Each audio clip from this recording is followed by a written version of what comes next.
Salamat o Diyos sa iyong mga dakilang gawa sa buhay namin. Ikaw ay aming pinupuri at pinapasalamatan for all the things that you have done. O kay inam o Diyos ng mga bagay na iyong ginawa sa buhay namin. Napakabuti ng iyong mga plano sa buhay namin o Diyos. Napakadakila ng iyong mga kaisipan kung paano mo inihanda ang lahat ng bagay mula ng pasimula bago palalangin ang buong sanlibutan. Hallelujah. Kung paano mo Diyos maging si Job ay iyong tinanong, nasaan ka o Job nang aking ilagay ang pundasyon ng langit at lupa. Hallelujah. Sa iyong kaisipan ay nandun ang iyong mga banal o Diyos. Hallelujah. Worshiping, hallelujah, praising you, O God. O sons of God, sila ay nagpuri sa iyo, Diyos. Lahat ng iyong creation ay sumasamba sa iyo. And hear us, Lord. Nandito kami ngayon, created in Jesus Christ, hallelujah, according to your will, O God. Ngayon ay aming sinasamba ang aming Diyos na dakila sa lahat. Na siyang nagmamayari ng langit at lupa, nagmamayari maging ng aming mga buhay, O Diyos. Nagmamayari ng aming mga kaluluwa, hallelujah. Ang Diyos na nagsabi, hallelujah, na I will create all things, hallelujah. At sa lahat ng bagay na ito, God will have a preeminence, O God. Ikaw ay mayroong pamamahala, O Diyos, sa lahat ng bagay. At sa lahat ng bagay, ikaw ay kumuha ng kalwalhatian, O Diyos. Sa lahat ng bagay na ito, ay sa iyo lamang mauwian lahat ng kalwalhatian. Even our lives, O God, ang aming mga munting buhay, kumuha ka ng kalwalhatian sa umagang ito, O Diyos. Mula sa aming mga puso ay aming sinasambit lang ang iyong biyaya, ang iyong lubos na biyaya sa buhay namin, O Diyos. So magitan ng aming Panginoong Kristo Jesus, kinikilala ka namin na aming tagapagligtas, na aming, hallelujah, deliverer, hallelujah.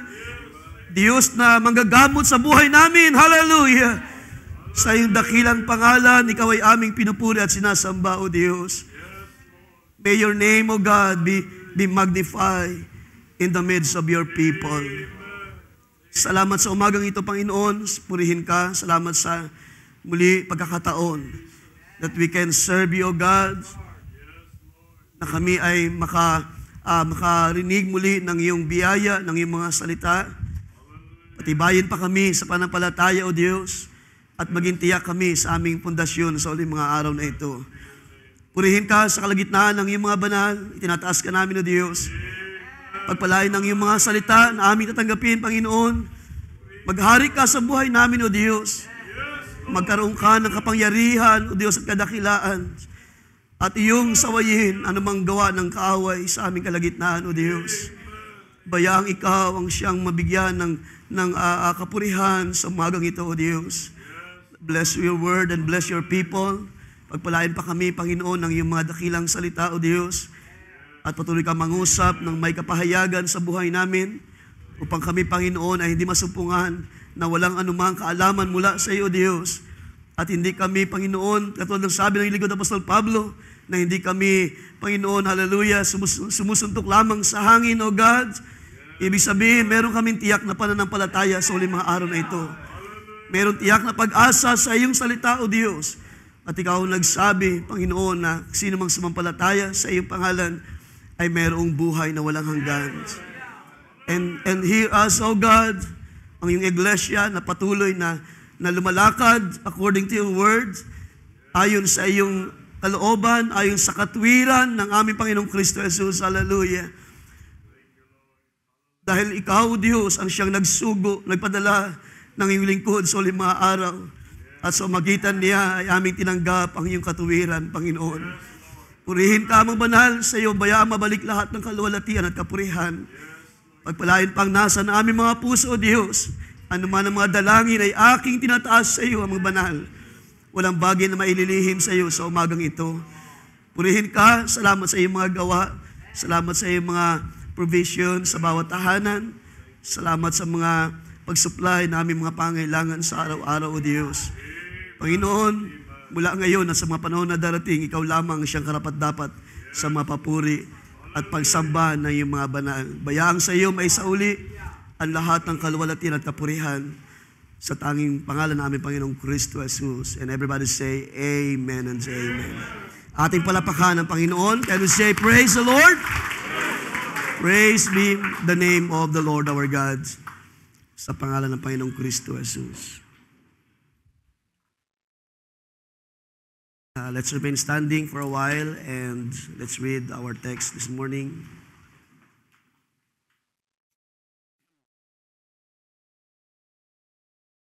Umaga sa ating lahat sa umagang ito, ang Diyos po magpala sa bawat isa at sa kaniyang mga salita para sa atin na ating tatanggapin sa umagang ito.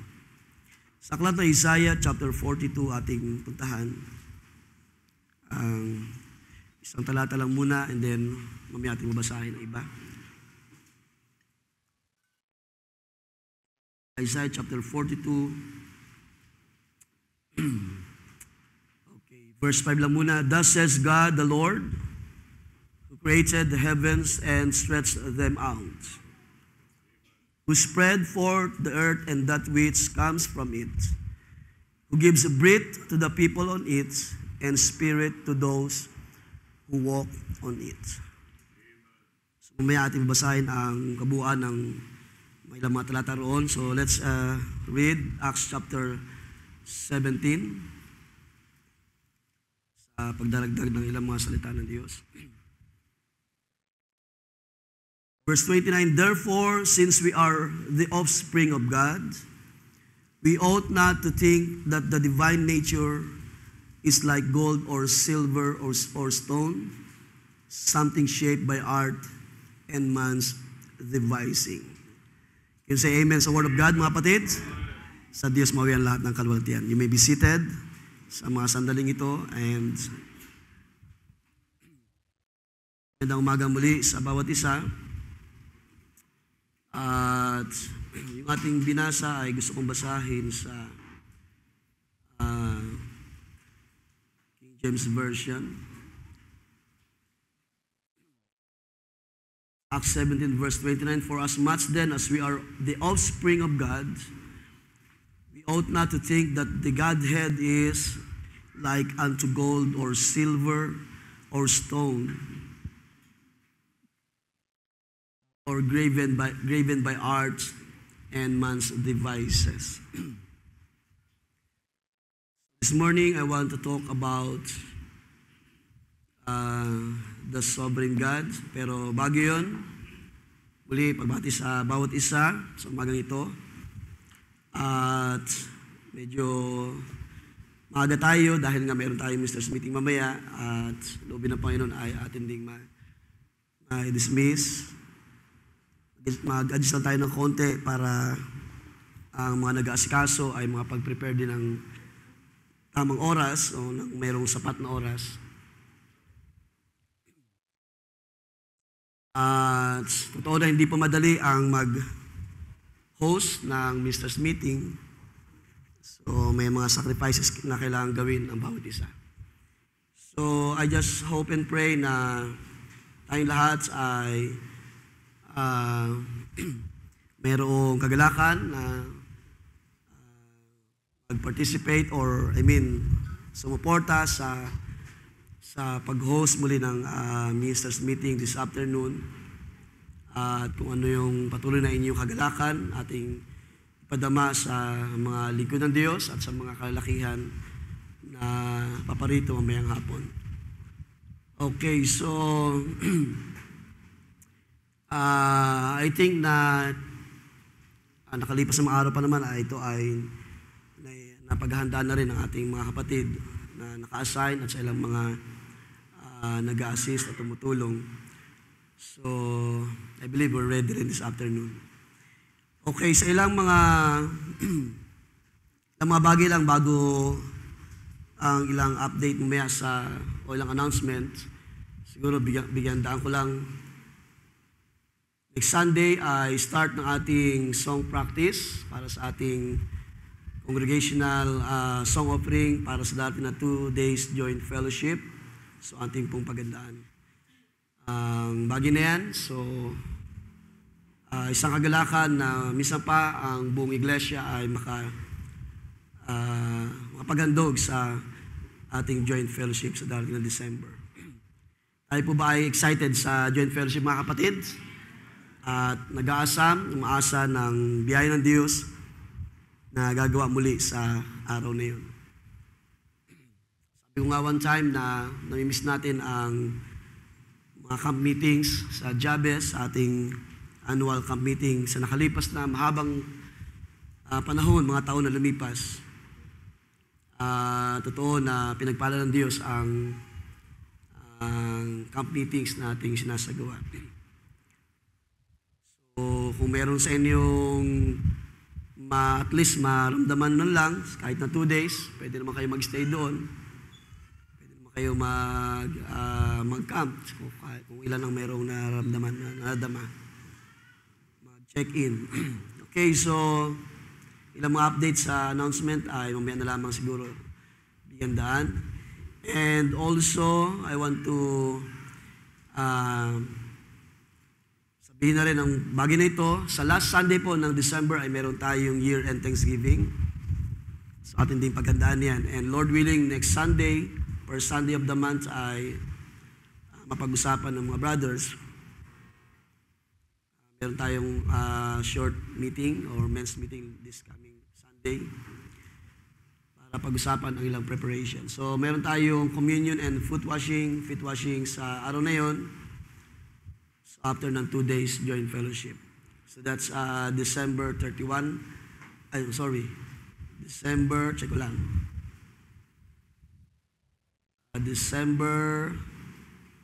28. December 28, yung last Sunday ng taon. Yung pagandaan ang araw na yan, mga kapatid, kasama ang 2 days joint fellowship. So, this morning, I want to speak lang sa isang bagay na may kinalaman sa ating mga binasang talata at ang tipaksa is about the sovereign and one true God na pag-uusapan din namin this afternoon. Just want to share this bilang ilang mga bagay na pagtuturo sa iglesia patungkol sa Godhead. At ito ay totoong malawak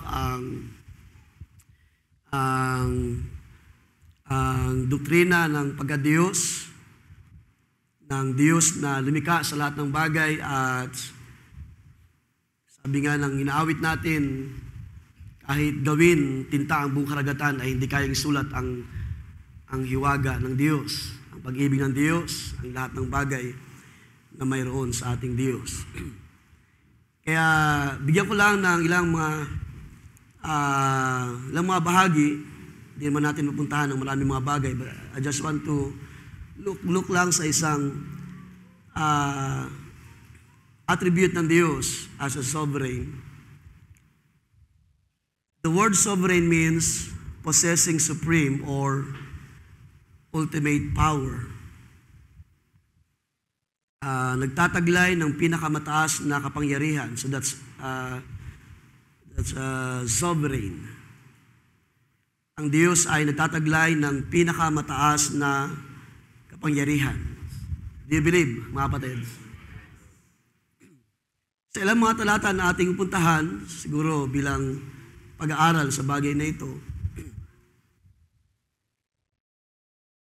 nung last time na tayo ay nagkaroon ng pag-aaral about the Spirit of God, kung maalala niyo, binasa natin ang 1 Corinthians chapter 2, kung ating babalikan, because dito ay pinapakita ni Apostol Pablo yung hidden wisdom of God. At ako ay sumasampalataya na ang divine nature of God ay kasama sa mga kaisipan ng Diyos na kaniyang ni-revealed through His Spirit. 1 Corinthians chapter 2. Pinag-aralan natin yan, verse 7 hanggang verse 12. Nang sabi rito, ni Paul, we speak the wisdom of God in a mystery, the hidden wisdom which God ordained before the ages for our glory, which none of the rulers of this age knew, for had they known, they would not have crucified the Lord of glory. That is the Lord, our Christ. But as it is written, eyes has not seen, nor ear heard, nor have entered into the heart of man the things which God has prepared for those who loved Him. Tama ito sa mga inihanda ng Diyos before the ages. Things which God has prepared for those who loved Him. But God has revealed them to us through His Spirit, for the Spirit searches all things, yes, the deep things of God.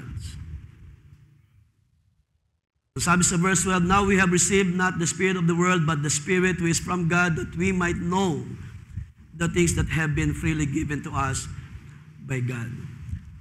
So magitan ng Espiritu ng Diyos ay kaniyang ipinapakilala o ipinapaunawa ang kaniyang sarili, ang kaniyang pagka-Diyos, ang kaniyang kadakilaan. By the way, gusto lang batiin ang aking manugang, dyan si Brother Anson, kasama natin sila Abby.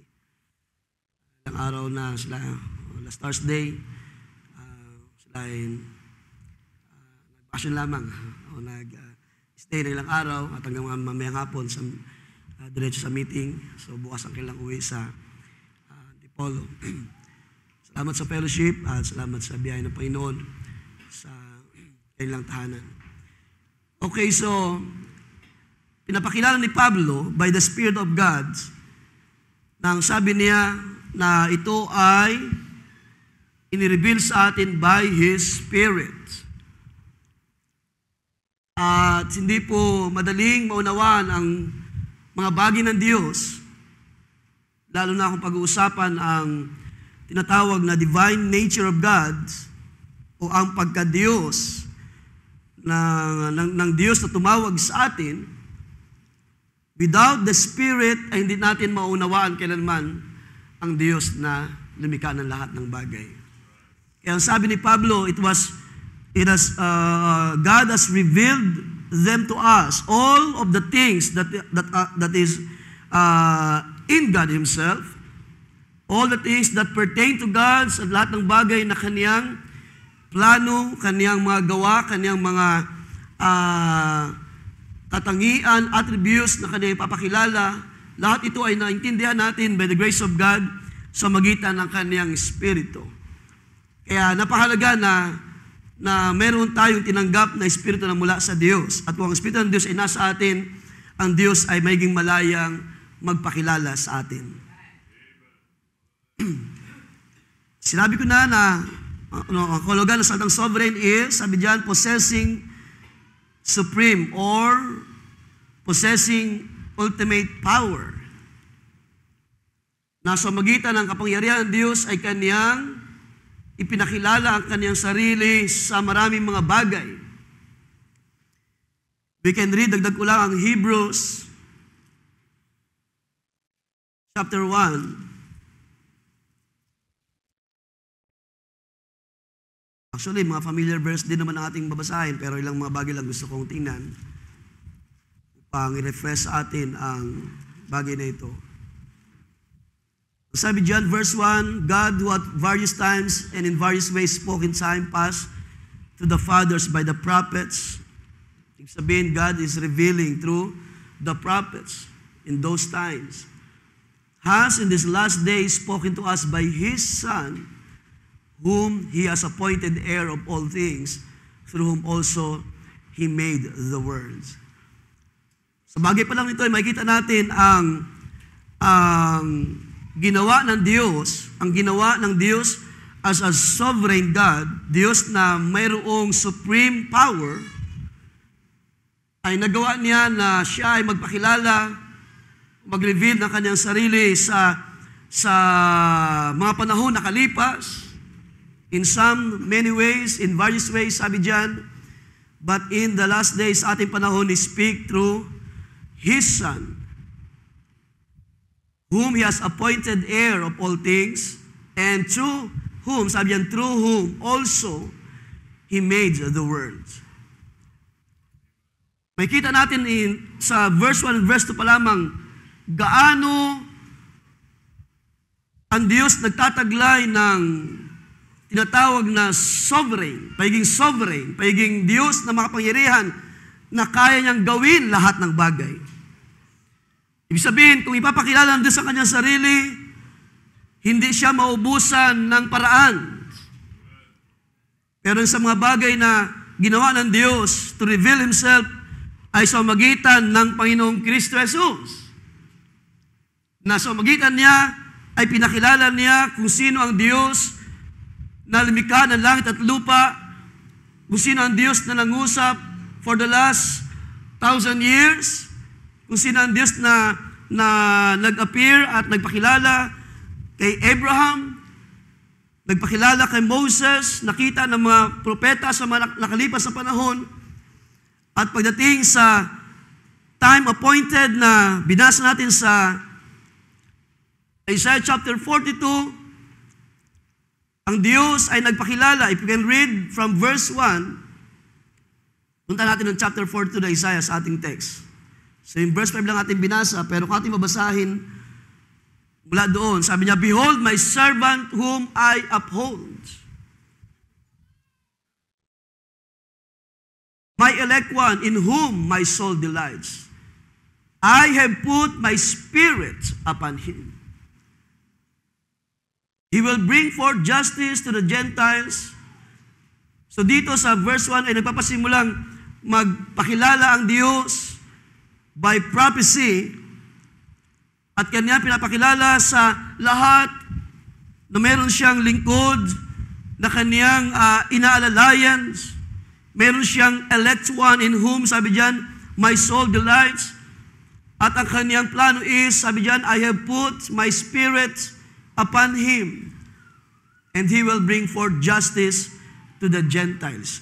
And as we know, it was being fulfilled through Jesus and His ministry. So, puntahan natin lang mga bagay, patungkol sa bagay na yan, hindi na natin mamadaliin, because I just want to see kung paano tayo nagpa-prosper o lumalago sa biyaya ng Diyos sa pagkaunawa sa pagka-Diyos, lalo na ating Panginoong Kristo Jesus. So, marami tayo mga bata pa sa pananampalataya. I just hope lamang sa umagang ito na ang ating pagkakilala o pananampalataya sa Diyos ay hindi tayo nakabase sa mga bagay na ating naunawaan lamang o sa mga bagay na ituro ng mga tao sa ating panahon. Naniwala pa rin ako na kailangan natin i-base ang ating pananampalataya sa Diyos by His Word. Now, after ng ascension of Christ, pagkalipas ng 300 years, ang Christianity ay nagpasimulang maging organized sa mga panahon na yon. At ang liwanag ng kaisipan patungkol sa one true God ay nagpasimulang dumilim sa magitan ng mga limitaw na mga kaisipan ng tao by theologians sa mga panahon na yon na nagturo ng mga credo, ng mga dogmas hanggang sa nagpasimulang maging organized ang mga ang Christianity sa mga panahon na yon at ang tao ay nagbase na lamang by traditions of men at hindi na sa salita ng Diyos. Ibig sabihin, sa mga panahon na yon ay nagpasimulang mag-prevailed ang human thoughts sa panahon ng nagkaroon ng tinatawag na council or Nicene Council sa panahon na yon na nagpasimula ang doctrine of men or ang mga traditions of men. Ang truth ay nagsimulang mabago sa magitan ng mga sabi nga nila, wild speculation ng mga tao sa mga panahon na yon. At nawa, sa ating panahon mga kapatid, ang ating pananampalataya ay hindi nakabase lamang sa mga wild speculations. Kailangan natin ng tama na foundation ng pagkakilala sa Diyos. Dahil niniwala pa rin ako, ang tama na pagkaunawa at pagkakilala sa Diyos ay mayroong pagtatagumpay. Do you believe it, church? Merong pagtatagumpay sa lahat ng bagay kung ating nakikilala ang Diyos na kanina ay ating inaawit. He is worthy of all praise, who created all things, deserved to magnify, to glorify in the midst of His people. At sa magitan ng kanyang creation, sa magitan ng kanyang mga gawa, sabi ni David, ay nahayag ang kadakilaan ng Diyos. At kung kayo'y sumasampalataya, tayo ay created of God, sabi ni Paul, in Christ. At kung tayo bahagi sa creation ng Diyos, ang Diyos na ito ay dapat lamang mahayag sa buhay ninyo. Kung paano ang creation ng Diyos ay naghahayag ng kanyang kadakilaan, ganoon din naman sa kanyang mga mananampalataya. And that's why,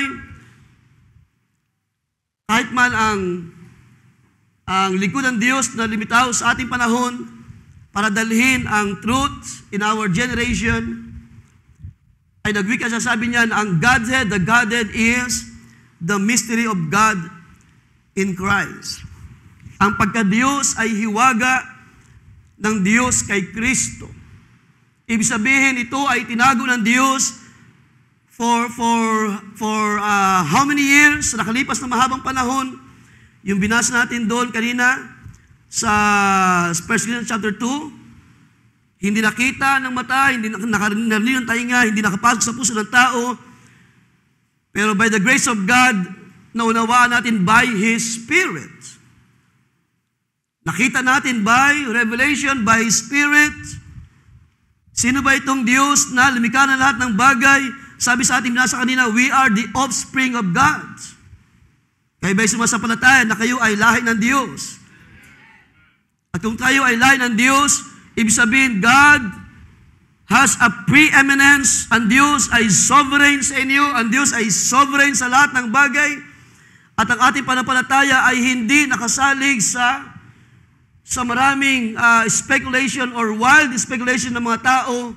Sabi ni Pablo, nalalaman natin ang ating Diyos na pinaglilingkuran. Nakikilala natin ang ating Diyos na pinaglilingkuran. Sa Acts chapter 17 natin balikan, mga kapatid, sa ating text. For as much as then as we are the offspring of God. Doon sa Isaiah chapter 42, binanggit doon that God, sabi doon, gives breath to the people. He gives life. He gives the Spirit to those who walk on it. Saan? Dito sa lupa na creation ng Diyos. At dahil tayo ay offspring of God, through Christ, of course, sa magitan ni Kristo, ay kanyang pinalitaw ang kanyang mga offspring, ang kanyang lahi, ang kanyang chosen people. And if you believe na kayo ay offspring of God, then ang Diyos ay magbibigay daan to be revealed in His people. Mamaya ay punta natin ang mga bagay na yan. Ang Diyos, sabi ni Pablo, ay hindi dapat nating isipin ang pagka-Diyos ay katulad sa ginto, silver, sabi dyan, stone, or graven by art and man's device. Kaya pagdating sa verse 30, sabi niya, and the times of this ignorance God winked at. Pinalipas ng Diyos ang panahon ng kahangalan. Ibig sabihin, yung hindi pagkakilala sa Diyos ay kanyang pinalipas na at kanyang tinuturuan lahat na magsisi sa lahat ng dako. Ang ginto at pilak ay hindi kayang mag-produce ng offspring. Gold cannot produce offspring. Silver, or mga bato, or mga bagay na inanian ng tao, hindi ito kayang mag-produce ng lahi ng Diyos or mga anak ng Diyos. But God can. Because ang Diyos ay sovereign and He has this great power as a sovereign God. Kaya tayo ay sumasamba sa Diyos at sinasabi natin siya ay dakila na Diyos dahil kanyang ginawa ang lahat ng bagay. And because naintindihan natin by His Word, by the Scripture that we are His offspring, sino sa umagang ito ang mayroong puso na nagagalak? Ako pala ay bahagi sa Diyos. Ako pala ay creation ng Diyos. Ako pala ay bahagi sa mga likha ng Diyos na Kanyang pinili, na Kanyang inalagaan, Kanyang binantayan, Kanyang pinreserve ang buhay. Hanggang sa tayo ay lumitaw sa lupang ito. Hanggang sa kayo ay tawagin ng Diyos. At nakilala natin ating mga sarili that we are the offsprings of God. So ito ay nagpapakilala ng sovereignty ng Diyos. Bagamat marami tayong pwedeng tingnan sa attributes ng Diyos, ang pagiging sovereign, ang pagiging makapangyarihan niya, ay nagpapakilala lamang kung ano yung Kanyang pwedeng gawin. So yung pagiging sovereign ng Diyos ay isa lamang sa maraming attributes or divine nature ng Diyos. At hindi lamang siya pinapakilala, ito isang magandang bagay din tingnan mga kapatid. Ang Diyos na ito, na lumikha ng lahat ng bagay at tumawag sa atin, ay hindi lamang ipinapakilala ng lumang tipan, kundi maging man sa New Testament, ang Diyos na ito ay inire-revealed by His Word. He is throughout the Scripture. Kaya nga sabi ni Jesus, read the Scriptures if you believe it, na ang inyong buhay, na kayo ay mayroong buhay na walang hanggan sa mga bagay na ito, then basahin niyo ang kasulatan. Dahil gusto niya sabihin, ako ay nandoon sa, ang sabi niya, ako ay nandoon sa balumbo ng kasulatan. Ibig sabihin sa buong kasulatan, sa buong Scripture, from Genesis to Revelation, God is revealing His own self. In many things, in many ways. Kaya nga, siya ay mayroong character na sovereign, possessing all things or possessing ultimate power, na lumikha ng lahat ng bagay, kasama na ang kanyang mga lahi, ang kanyang mga offspring, ang kanyang mga banal, ang kanyang mga anak, throughout the ages, ay nagpakilala siya hanggang sa ating panahon, ay nagpapakilala pa rin siya that He is the true God who created all things and gumawa ng langit at lupa, mga bagay na visible and invisible. Kaya sabi sa inyo, kasama na tayo sa mga likha ng Diyos. Kaya kanina, tayo in-encourage ng ating song leader, sino ang magsasauli ng papuri sa Panginoon sa umagang ito? Sino ang magiging grateful sa Diyos na sa mga panahon na ito, hindi pa ang Diyos tapos sa kanyang plano, hindi pa tapos ang Diyos sa kanyang pagpapakilala sa atin, maaari may mga bahagi pa na hindi natin alam sa Diyos na ito na tumawag sa atin, but still, ang Diyos ay sovereign sa kanyang salita. May magagawa pa rin siya para i-reveal ang kanyang sarili sa lahat, sa bawat isa, kahit man tayo ay, bago man sa panampalatayang ito, ang Diyos ay may magagawa pa rin sa kanyang sarili para sa atin. So, sino ba itong one true God sa ating panahon? He is a sovereign. Ang Scripture ay pinakilala siya as sovereign God, the self-existent creator ng lahat ng bagay. Binasa natin sa verse 5 ng Isaiah 42, who created the heavens and the earth, or who stretched them out, who spread out the earth and its offspring. Kaya kasama tayo doon sa mga nilikha ng Diyos by His great power, who gives breath to the people on it and spirit to those who walk on it. Sa Isaiah 45 verse 18, for this is what the Lord says. Isaiah 45:18. So pinapakilala niya kanya sarili as a creator. He who created the heavens. He is the God who formed the earth and made it. He established it and did not create it as a waste place, but formed it to be inhabited. So ang Diyos na ito ay lumikha ng langit at lupa, at hindi niya nilikha ang lupa na isang waste place, kundi ito ay para maging tahanan ng kanyang creation, to be inhabited ng kanyang lilikhain na tao sa mga panahon na darating. Ang one true God ay pinakilala ng Scripture as the eternal. Psalms 90 verse 2. So atin lamang tinasandali ang ilang attributes ng Diyos. Being divine, being His divine nature. Psalms 90 verse 2, before the mountains were born, or you gave birth to the earth and the world, even from everlasting to everlasting, you are God. Mula sa walang pasimula hanggang sa walang pasimula, siya ang Diyos. From everlasting to everlasting, you are God.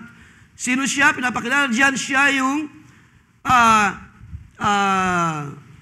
before the mountains were born, bago pa malikha lahat ng bagay, or you gave birth to the earth and the world, He is from everlasting to everlasting. At sabi diyan, you are God. The one true God also, pinapakilala ng Scripture that He possessed all the knowledge. Isaiah 46, ating puntahan, verse 9. Remember the former things long past, for I am God, and there is no other. I am God, and there is no one like me, declaring the end from the beginning, and from ancient times things which have not been done, saying, my plan will be established, and I will accomplish all my good pleasure. So dito naman ay pinapakilala ang Diyos na marunong sa lahat ng bagay. Kaya ng Diyos i-declare ang dulo mula sa pasimula, at ang dulo, ibig sabihin, ang lahat ng bagay na mangyari, kaya ipakilala at ipahayag ng Diyos na ito na lumikha ng lahat ng bagay. See? The one true God possesses all. Sabihin natin, wisdom and knowledge, at meron siyang kapangyarihan because He is sovereign. He possesses the great power. Kaya niyang sabihin ang lahat ng bagay. Kaya niyang ipakilala ang lahat ng bagay from the beginning unto the ends. Samantalang tayo, napakaliit ng ating kaalaman, napaka-limited ng ating kaisipan. Para maunawaan ang Diyos. Sabi ko sa inyo kanina, sabi ni Pablo, kailangan natin tanggapin ang Spirit na mula sa Diyos para maunawaan natin siya, para makilala natin siya. Kaya niyang gawin lahat ng bagay sa buhay mo, kapatid. Kaya niyang ipakilala ang kanyang sarili sa buhay natin. Kaya niyang i-declare lahat ng bagay from the beginning unto the end. Walang bagay na hindi kayang sabihin ng Diyos or ipakilala ng Diyos. So ganun siya pinapakilala ng lumang tipan by the Scriptures. Pero sabi ko sa inyo kanina, kahit man sa New Testament, this God is revealing Himself sa kanyang creation, sa kanyang offspring, and even James ay kanyang pinapakilala. Ating punta ng James chapter 1 verse 17. Ang sabi diyan, every good thing given and every perfect gift is from above, coming down from the Father of lights, with whom there is no variation or shifting shadow. Sa Ama ng mga ilaw, sa Diyos na ito na lumikha lahat ng bagay, sa Diyos na sovereign, sa kanyang sarili ay walang pagbabago. Pinapakilala siya ng salita ng Diyos, the unchanging God, with whom there's no variation or shifting of shadow. Walang anumang pagtalikod sa Kanya, walang bagay na pagbabago sa Diyos at sa Kanyang mga gawa, sa Kanyang creation. Kaya nga ang langit at lupa na Kanyang likain, hindi niya ito pinalitan ng bago. Kahit man ito ay tawag niyan sa panahon ng prehistoric era na Kanyang creation, ang mga dambuhalang mga hayop, as we know, no? Nadaanan lang natin. Ang mga tinatawag ng mga dinosaurs sa mga panahon na yun, na ginulo ng Diablo, ang lahat ng bagay na ito, ang buong creation ng Diyos, ay hindi siya nagbago hindi siya lumikha ng panibagong lupa na pwedeng inhabit ng mga tao na Kanyang ililikain. Kundi, hinayaan ng Diyos na ito ay dumaan sa process of time. Kaya nga doon sa Genesis 1, in the beginning, di ba? God created the heavens and the earth. At ang sabi doon, natagpuan ang earth na ito na void At doon nagpasila muli ang Diyos na mag-create ng kaniyang mga bagay na inilagay sa lupa. So there is no changes or walang pagbabago. Ang Diyos na ito nagpakilala sa atin ay Diyos na hindi magbabago. Do you believe it, church, umagang ito? Hindi siya magbabago ng kanyang sarili at hindi niya tawag niyan tatalikuran. Hindi niya iibahin ang kanyang plano, ang kanyang great plan sa buhay natin, ang kanyang pagpapahayag ng kanyang sarili throughout the ages. Kaya nga sabi ni Pablo, there's only one baptism, one Lord, one God, the Father of all. Kailanman ang Diyos na ito nagpapakilala at pinapakilala ng kanyang salita ng kasulatan ay hindi nagbabago na Diyos. Naranasan ba natin yan, mga kapatid, sa buhay natin? Hindi kayo binigo ng Diyos kailanman. Ang Diyos na ito na great provider, na nagpakilala na Diyos na magsusupply na lahat ng bagay. Ginawa niya sa nakalipas na mahabang panahon at ginagawa niya sa buhay natin. Ang Diyos ay hindi nagbabago sa kanyang salita. Marami pa mga bagay na pwede natin tingnan para ipakilala ang divine nature ng Diyos. Para ipakilala sa atin ng salita ng Diyos o ng Scripture ang Godhead, ang pagka-Diyos. Na ito ay, sabi ko sa inyo kanina, throughout the Scriptures we can read, God Himself is revealing His Word, revealing His own being by His Word. At ang buong Scripture we can read, siguro yun lang in-note, as we know, ang Diyos ay matuwid ang Diyos. God is a just God. Acts 17 verse 31. Ang Diyos ay maibigin ng Diyos. Do you believe, church? Inyo na lamang in-note, Ephesians 2 verse 4 to 5. Ang Diyos na ito, He is a truthful God. Numbers chapter 23 verse 19. Ang Diyos na ito ay banal na Diyos. Isaiah chapter 6 verse 3. Ang Diyos na ito ay compassionate na Diyos. Hallelujah. 2 Corinthians 1 verse 3, siya ay Diyos na mahabagin. Yun lamang in-note, Romans 9 verse 15, at ang Diyos na mabiyaya, Diyos na humahatol sa kasalanan, but He is also a God that He forgives. Diyos na nagpapatawad ng ating kasalanan. Lahat ng bagay na ito ay Kanyang pinakilala, inireveal ang Kanyang sarili. At walang bagay na inilihim ang Diyos. Even Apostle Paul sabi niya, hindi ko itinago ang mabuting plano ng Diyos, ang kaisipan ng Diyos. Ang kanyang dakilang plano ay aking sinabi sa inyo, ipinahayag sa inyo. Yung kaisipan ng Diyos, revealing Himself by His Word. At napaganda, balikan natin teksto sa Isaiah chapter 42, by His servant. Tinawag ng Scripture na ang Panginoong Kristo Jesus ay lingkod ng Diyos. So ating balikan ng Isaiah 42 verse 1. Remember, there's only one true God, mga kapatid.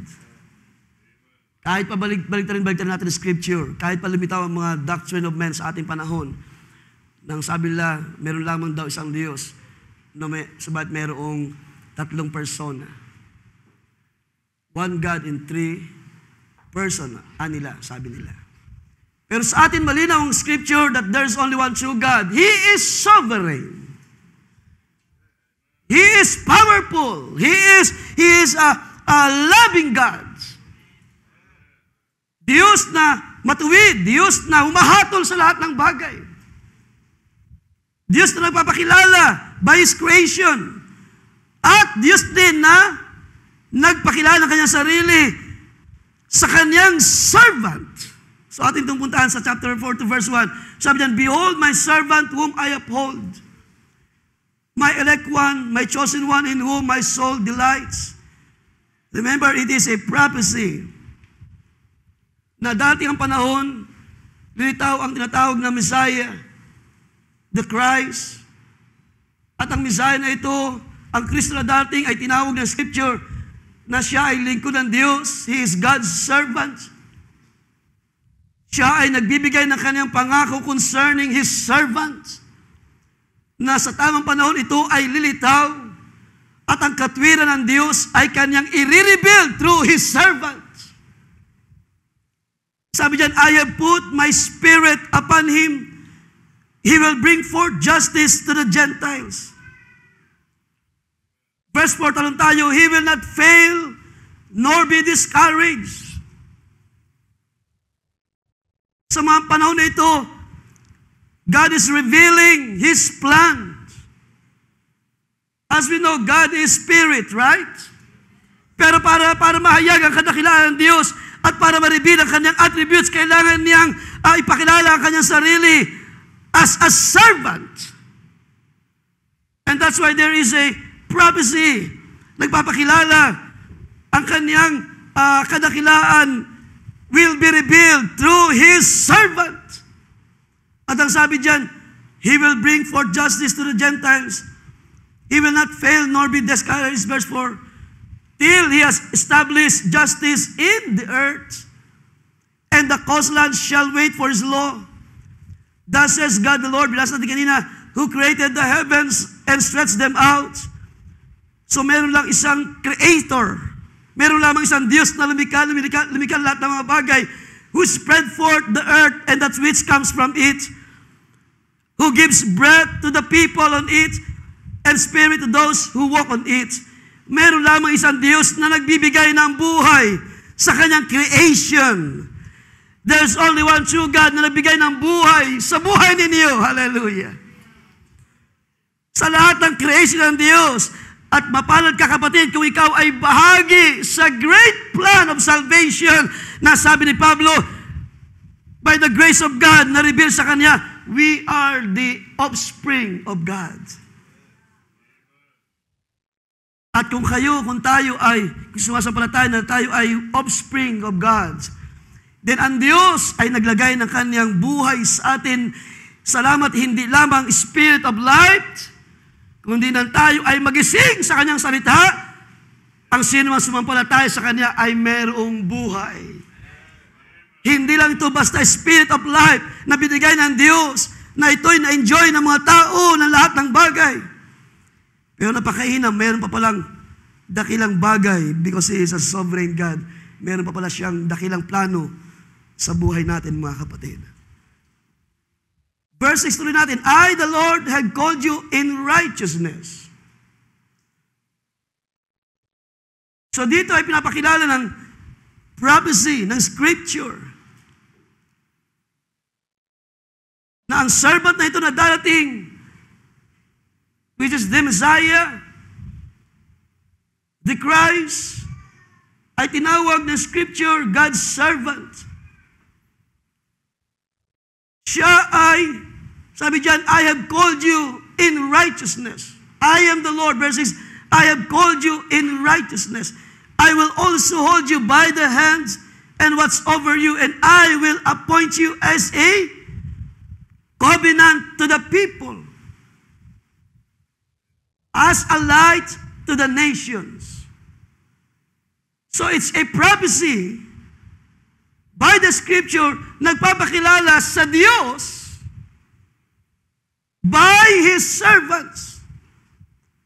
Na dati ang panahon, ang Diyos na ito ay marireveal, makikilala. At ang kanyang katwiran ay kanyang express through this chosen one, this servant ng Diyos. Nang sabi diyan, verse 7, to open blind eyes. Diba? I will choose you. You are my chosen one. You are my servant. At ang plano ng Diyos sa kanyang lingkod na ito ay bibigyan niya ng kapangyarihan to open the blind eyes, to bring out prisoners from the dungeon and those who dwell in darkness from the prison. I am the Lord. That is my name. I will not give my glory to another, nor my praise to idols. Behold, the former things have come to pass. Verse 9, now I declare new things. Before they sprout, I proclaim them to you. So dito ay pinapakilala by prophecy that God is sovereign, na meron siyang kapangyarihan in all things sa kanyang great plan of salvation para dalhin ang kaligtasan sa tao, para ipakilala ang katwiran ng Diyos, para ipakilala na ang Diyos ay mabuti na Diyos, na ang Diyos ay pag-ibig, na ito yung ating nakilala, mga kapatid. Ito yung ating naranasan. Can you say amen, mga kapatid? Ito yung ating nakita na Diyos. Ito yung ating nakilala na Diyos na na-revealed by His Word sa ating panahon. Hallelujah. Na ipinangusap ang kanyang kasulatan by the Lord. Binasa natin ngayon na Hebrews chapter 1 na ang Diyos ay nangusap, hallelujah, sa panahon na kalipas by the prophets. Pero sa ating panahon in the last days, siya nangusap through the Son. And that's why sa magitan ng anak ng Diyos na buhay, na kilala natin ang kapahayagan ng Diyos, ay tinanggap natin sa magitan niya ang ating pag-asa, ang ating kaligtasan, ang ating redemption. Naranasan natin yung sinabi dito na to open the blind eyes. Sino sa inyo ang nabuksan na ang mga mata para maunawaan ang Diyos na ito? To bring out prisoners, pinalaya tayo by the grace of God. At ang sabi diyan, that I am the Lord, that is my name, I will not give my glory to another, nor my praise to idols. Yung binasa natin kanina na ang Diyos, ang pagka-Diyos, ay huwag natin isipin ito'y katulad sa ginto, pilak o bato, o namang graven images na ginawa ng tao for several or for 1,000 years. Pero nasumpo natin, nakita natin by Scripture, wala doon ang glory of God. Ang Diyos na lumikha lahat ng bagay ay Diyos na nagtataglay ng kanyang kalwalhatian at hindi niya ibibigay ito sa mga bagay na ginawa lamang ng tao. God is sovereign. Mga kapatid, do you believe it? Sa umagang ito, mga kapatid. Pinakilala siya by Scripture. We can see that. We can see here. He sent His servant para kanyang ilagay ang kanyang spirit, to put His spirit. He sent His servant to bring justice to the nations. He will send His servant to bring His righteousness. Kanyang isusugo ang kanyang lingkod to open the blind eyes. In short, sa magitan ng lingkod ng Diyos, ay kanyang ipapakilala ang kanyang sarili. Kanyang iayag, i-reveal ang kanyang sarili. Kanyang ipapakilala sa atin, ipapaunawa sa atin, sino siya na isang araw ay tumawag sa atin sa ating panahon. Diyos na sovereign, Diyos na creator of all things.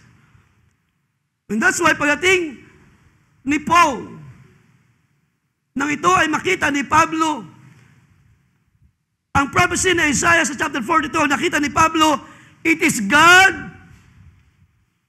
who reveals Himself in Christ. At ano yung ginamit niya na term? Yung fullness of God, yung all attributes of God, ay kanyang inilagay sa kanyang lingkod. His servant, Jesus Christ. And that's why si Pablo, sabi niya, punta natin Colossians chapter 1, verse 19. So ito yung bahagi lamang ng pag-aaral, no? Para higit nating makilala pa ang Diyos na ating naglilingkan. Kaya sabi sa inyo kanina, I hope sa umagang ito, ang ating faith ay hindi nakatayo sa wild speculations ng tao. We must have a right revelation like Peter, kung sino ang Kristo sa ating panahon. Anong sabi ni Pablo? Colossians 1 verse 19, for it was the Father's good pleasure. Ibig sabihin, throughout the generation, throughout the time, na ang Diyos ay nangungusap ang kanyang kaisipan, ang kanyang plano, ang kanyang pagpapahay ng kanyang sarili ay nauwi sa isang bagay. Nang sabihin ni Pablo, it was the Father's good pleasure for all the fullness to dwell in Him. It is God's pleasure. Ito'y kaluguran ng Ama ng kanyang kapunuan. His attributes, His divine nature ay, sabi diyan, manahan sa kanyang servant. Yung binasa natin sa Isaiah chapter 42, it is a prophecy sa paglitaw ng Kristo sa uling mga araw. At sa magitan niya, kanya ipapakilala ang kanyang kadakilaan, ang kanyang divine nature, ang kanyang biyaya, ang kanyang pag-ibig, ang kanyang kapangyarihan, ang Diyos na manggagamot, ang Diyos ng himala sa nakalipas ng mga panahon. Naranasan ng ating mga magulang. Sino sa inyo ang nakaranas pa rin ng kanyang himala sa uling mga araw na ito? God still is a miracle God sa buhay natin. Nagawa ng Diyos magpalitaw sa wala sa nakalipas sa mga panahon. Nagawa ng Diyos magpalitaw ng mga bagay mula sa wala sa panahon ng kanyang prophet sa ating panahon, William Branham. At sino sumasampalataya, He can still do the same sa ating panahon. If we can only believe, it's the same yesterday, today, and forever. Maaring kailangan lang ng sapat na panahon para maunawaan at maranasan ang mga bagay na ito. Pero napakasarap na meron tayong longing sa sovereign na Diyos na may magagawa sa ating mga pangailangan. Do you still believe sa umagang ito, church? Meron tayong mga pangailangan na hindi kayang ibigay ng sanlibutan, na tanging ang Diyos lamang ang mga pagkakaloob sa atin. Ang sabi ng Panginoon, my peace I will give unto you. At ang kapayapaan na ito ay hindi galing sa sanlibutan. Anong uri ng kapayapaan meron ang Diyos sa buhay natin? Hindi kayang tapatan ng kapayapaan na ibinibigay ng sanlibutan. Dahil ang kapayapaan na meron sa sanlibutan ay pansamantala lamang. Pero ang peace na ibinigay ng Diyos sa magitan ni Kristo para sa atin ay walang hanggang kapayapaan. Ibig sabihin, ang ating mga kaluluwa ay nagkaroon ng pag-asa sa Diyos. Nagkaroon ng tiyak na buhay sa Diyos. Tiyak na pag-asa, tiyak na kagalakan, tiyak na kapayapaan. Dahil hindi ko kayang sukatin ang kapayapaan ang mga material, sa magitan ng mga material things. Hindi dahil tayo ay maraming mga bagay na hawak sa lupang ito, ay payapa ka na. Ang pinakamayayaman ngayon sa ating panahon ay ang mga tao. Sila yung mga tao na walang kapayapaan. Number one na walang kapayapaan sa buhay. But look at yourselves, mga kapatid. Kung ang Diyos ay nireveal sa inyo at ang totoong buhay ay nasa inyo, kahit wala tayo ng maraming mga bagay, tayo ay kaya nating mabuhay na payapa sa presensya ng Diyos. Kaya nating sabihin na ang Diyos na tumawag sa akin ay Diyos na buhay. Siya ang nagbigay ng buhay na ito sa aking kaluluwa. Siya ang nagbigay ng breath of life. At hindi lang ito basta breath of life sa natural na buhay. Meron siyang pangako ng buhay na walang hanggan sa bawat isa na sumasampalataya. So ano ang nakita ni Pablo? Colossians chapter 2, ating tingnan.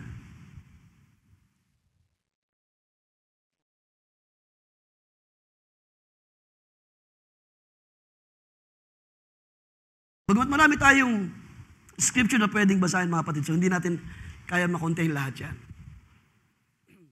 Sabihan ng Panginoon, ang ilang mga bagay lang ay ating tingnan. And the rest ang Diyos ang magkaloob sa iba't ibang mga panahon o paraan pa. Pero sa pahagi na ito, tutulad na aking bilangin kanina, na ang isang attribute ng Diyos as a sovereign, possessing the ultimate power or great power, ay isang bahagi lamang ng attributes of God na na-reveal sa kanyang sarili, na kanyang ginawa throughout the generation. So hindi natin kayang daanan ng maraming mga bagay, basahin ng napakaraming scripture na nagre-reveal sa Diyos na kanyang kadakilaan. Ngayon pa man, sa mga bahagi na ito, niniwala ako na ang salitang Diyos is sapat pa rin para tayo ay dalhin sa kanyang plano, sa kanyang kaisipan. At ang bahala ang Diyos ang magdagdag ng ilang mga bagay pa sa mga panahon na kaniyang ibibigay para sa atin. So sabi ni Pablo, close to verse 6, nang ito'y makita ni Paul, itong Diyos na sovereign, itong Diyos na nag-iisang tunay na Diyos, by the scripture, by the prophecies, kasama na yung ating text na binasa sa Isaiah chapter 42, also we can read Isaiah chapter 53, at marami pang mga prophecy about Christ, about His servants. Ang nakita ni Pablo is ang fullness of God, ang buong attributes, ang buong kadakilaan ng Diyos ay na-revealed through His servant, Jesus Christ. Hindi niya na, of course, pwede niyang sabihin ang maraming attributes ng Diyos. Pero tinan niyo, sapat na yung salitang fullness para ang lahat ng bagay na mayroon ng Diyos ay ipakilala sa magitan ng kaniyang lingkod na si Kristo. Colossians chapter 2 verse 6, therefore, as you have received Christ Jesus the Lord,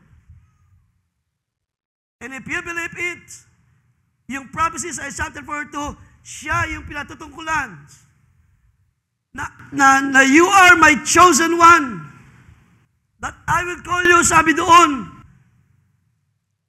to bring my righteousness. So magitan niyo, I will bring justice to the Gentiles. So magitan mo ay hatulan mo ang mga bansa. So magitan mo ay ipapakilala mo ang katuwiran ng Diyos. Sa ibang salita, sabi ni Pablo, Christ is the righteousness of God. And this time, ipinapakilala ni Paul, sino ba itong Diyos na nandoon sa lumang tipan, na nag-aagid ng kanyang sarili? Ang sabi diyan, as you have received Christ Jesus the Lord, so walk in Him.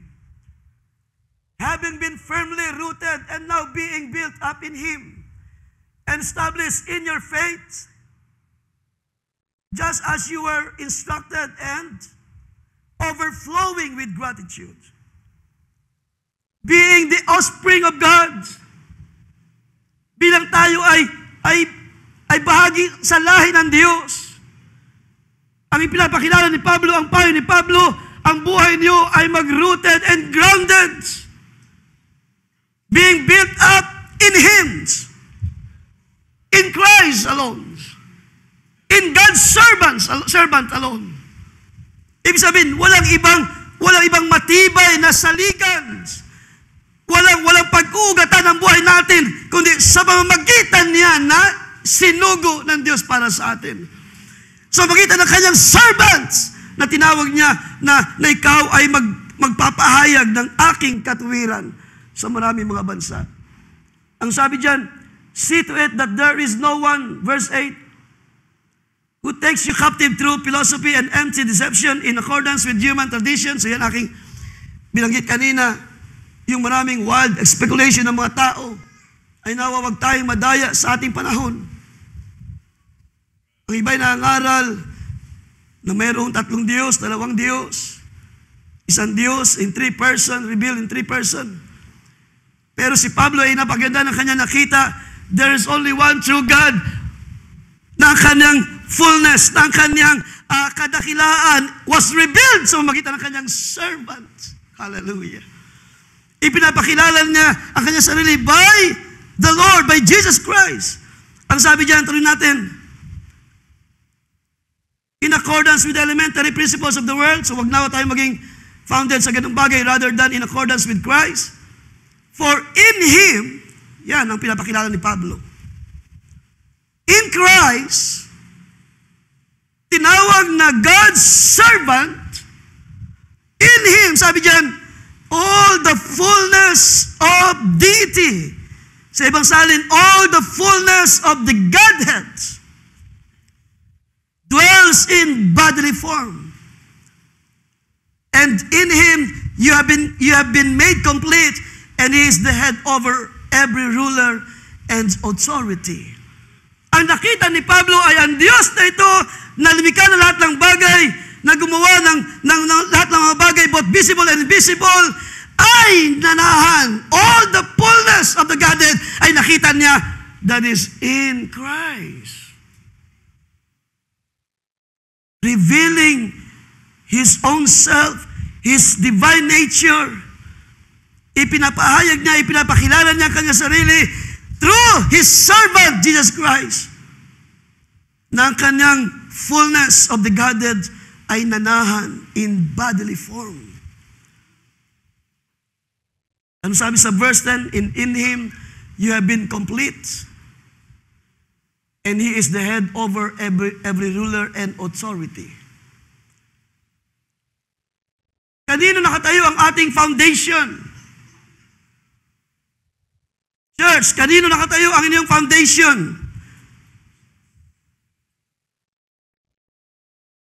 Kanino nanahan ang fullness of the Godhead? Hallelujah. Sino nagpakilala sa Diyos? Diyos na mabuti, Diyos na maibigin, Diyos na nagpapatawad, Diyos na nalimikha na lahat ng bagay. All His attributes ay na-revealed through His servant, Jesus Christ.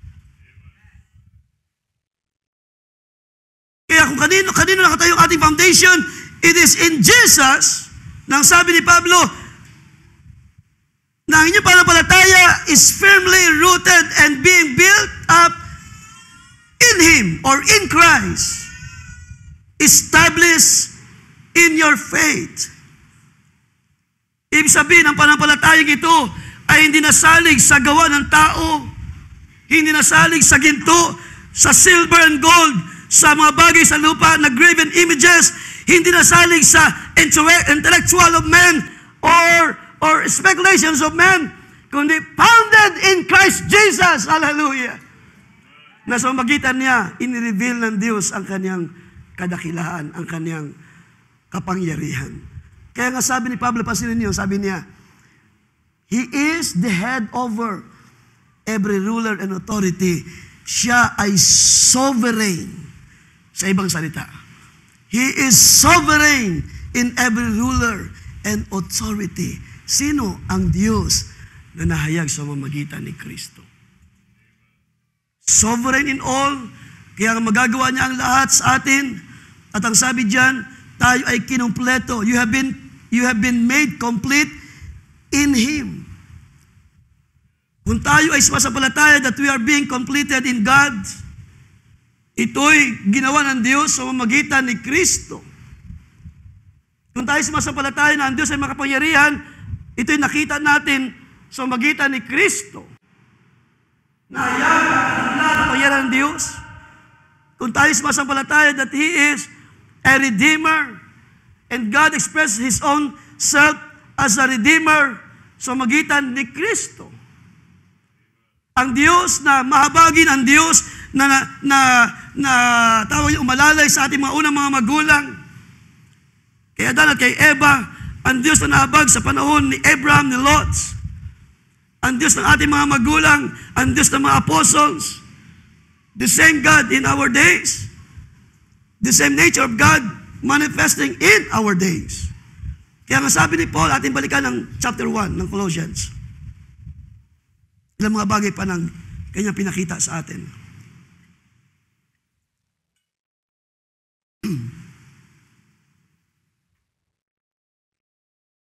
Pupunta natin ng Colossians chapter 1, verse 12. Ano sabi diyan? Giving thanks to the Father who has qualified us to be partakers of the inheritance of the saints in the light. So diyan na-express ang sovereignty ng Diyos sa buhay natin. Ginawa tayong partakers of the inheritance through Christ. Sa ibang sulat niya, ibinanggit niya ni Pablo. Ang sabi diyan, He has delivered us from the power of darkness and conveyed us into the kingdom of the Son of His love. Tayo ay Kanyang iniligtas, deliver from the power of darkness. Sino ang gumawa niya? Ng Diyos, of course. Do you believe, church, sa umagang ito? At kanino na-revealed ang kapangyarihan ng paggapi sa kapangyarihan ng dyablo? Sa magitan ng kanyang lingkod na si Kristo. Ginapi ni Kristo ang kapangyarihan ng libingan. Kapag sinabi natin, ginapi ni Kristo ang kamatayan, ginapi ng Diyos sa magitan ni Kristo ang kamatayan. Ang Diyos na sovereign ay nakilala natin sa magitan ng kanyang lingkod na si Kristo. Walang kapangyarihan ng kaaway ni anumang espiritu na tumayo sa harapan ng Panginoon sa panahon na siya ay nasa lupa pa. Mga demonic spirit ay lumuhod, nagmanikluhod sa harapan ng Panginoon. Dahil nakita nila ay ang kalwalhatian ng Diyos, ang makapangyarihang Diyos na kumikilos sa panahon na yun. Ang sabi dyan, He has delivered us from the power of darkness and conveyed us into the kingdom of the Son of His love, in whom we have redemption through His blood. Kung pag-uusapan ang redemption, ang Diyos na tumutubos, again, pinakilala niya through the sacrifice of the Lamb of Jesus. Again, tinawag na His servant.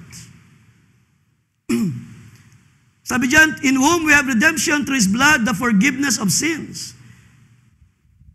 And here is a thing, mga kapatid, na in-express, nakita ni Paul by revelation, na ipinahayag sa kanya ang divine nature, ang Godhead sa panahon na yun, na hanggang sa ating panahon ay ito yung ating nilalakaran at sinusundan sa ating panahon.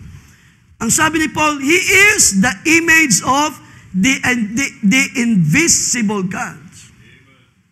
Ibig sabihin, ang Diyos na ito, na Espiritu, Diyos na hindi nakikita, ang sabi diyan ay nakita o pinakilala sa magitan ni Kristo.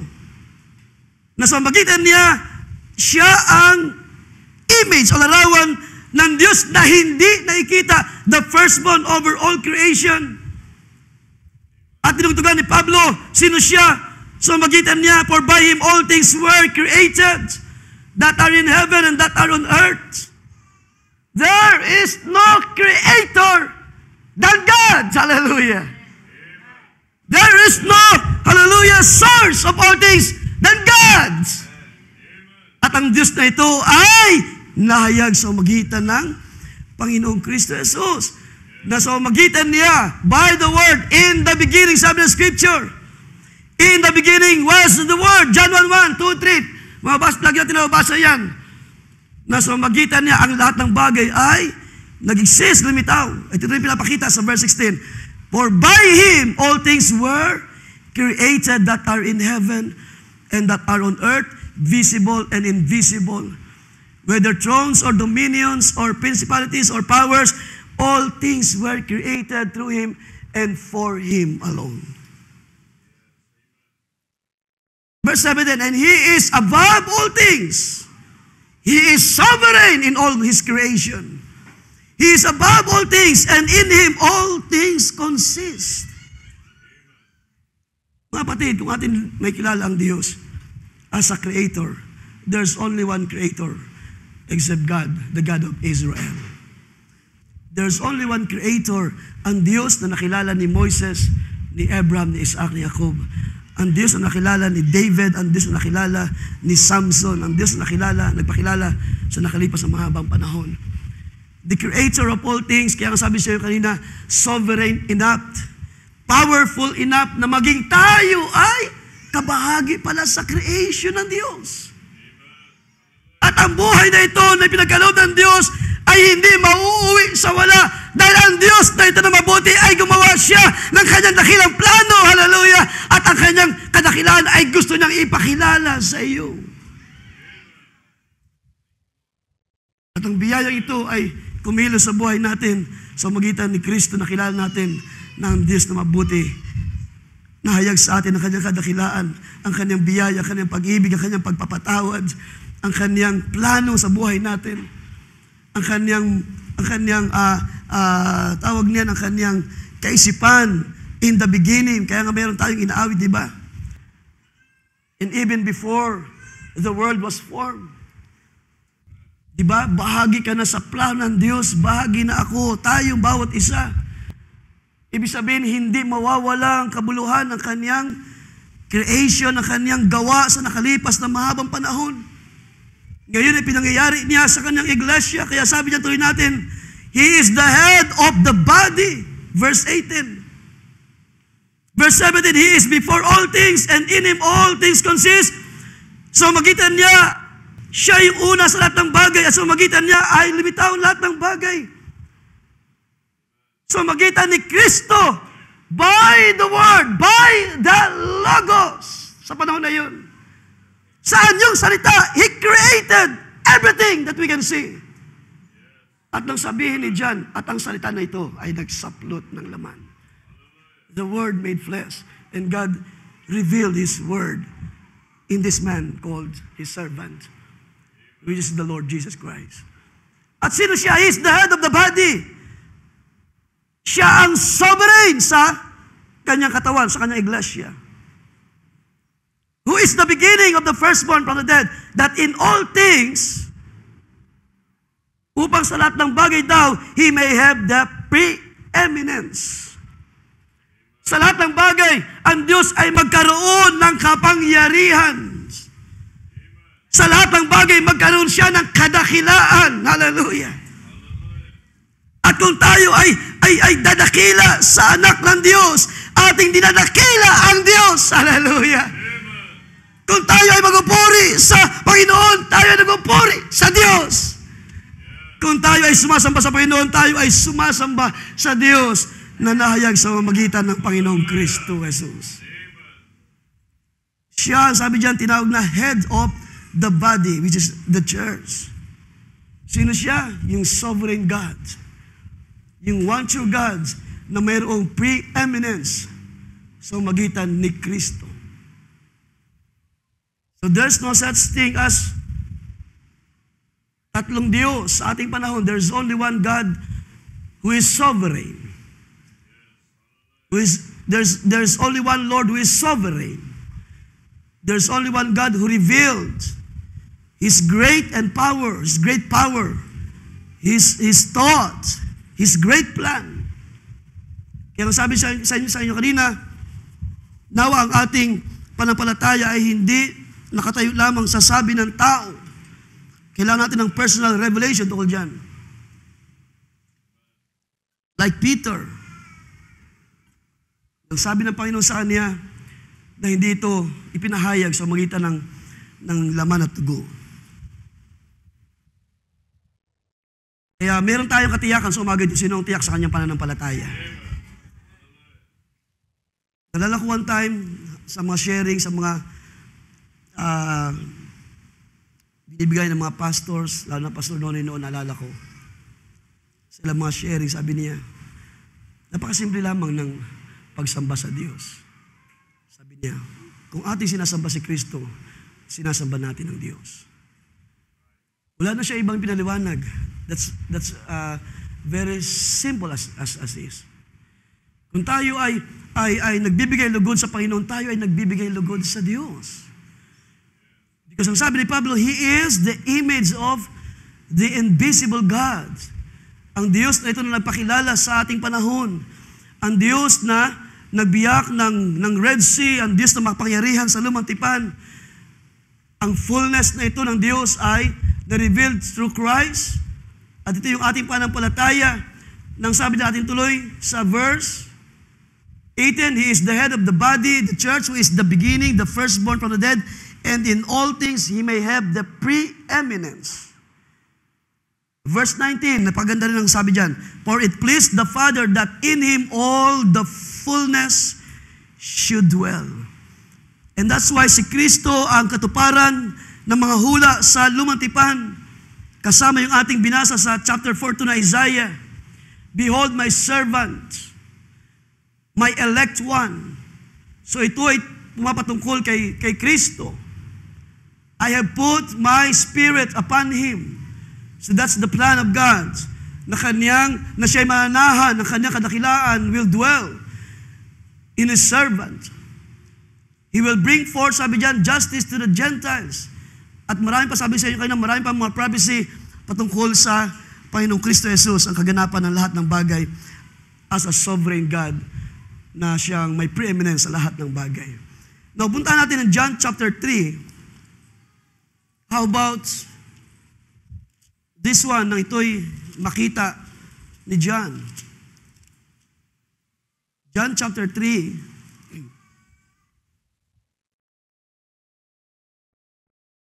Di man natin mapuntahan ng maraming mga bagay sa mga panahon na ito ay ating babalikan, Lord willing. So, atin lamang tinitingnan ang isa sa mga attributes ng Diyos. John 3 verse 29, sabi diyan, He who was the bride is the bridegroom, but the friends of the bridegroom who stands and hears him rejoices greatly because of the bridegroom's voice. Therefore, this joy of mine is fulfilled. So ito ay si John na ngusap at kanyang ini-introduce ang Panginoon. Sabi diyan, He must increase, but I must decrease.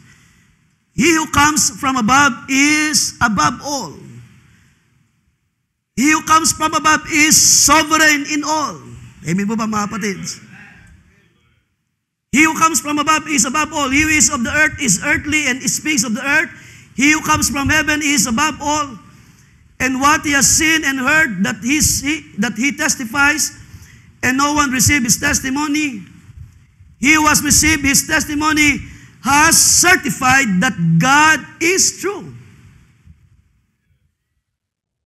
For he whom God has sent speaks the word of God.